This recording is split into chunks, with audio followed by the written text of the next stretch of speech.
BSIP Aceh bersama Direktorat Serelia mengunjungi Kabupaten Aceh Utara dalam rangka percepatan pembentukan Brigade Pangan pada Sabtu 2 November 2024 di Balai Penyuluhan Pertanian Lok Sukun.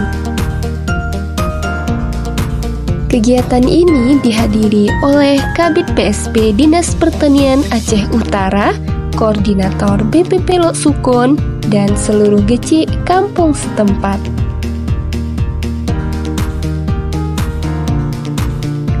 Pembentukan Brigade Pangan ini bertujuan untuk meningkatkan partisipasi generasi milenial di sektor pertanian dengan melakukan regenerasi petani, menyediakan lapangan kerja dengan menghadapi demografi, dan melibatkan SDM unggul dalam implementasi pertanian modern.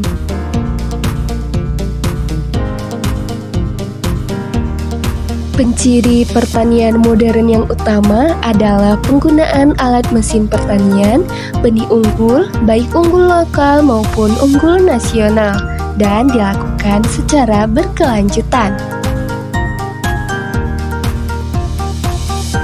Dengan dukungan infrastruktur pertanian modern dan partisipasi milenial melalui Brigade Pangan, maka diharapkan peningkatan produksi beras nasional akan dicapai secara cepat dan maksimal.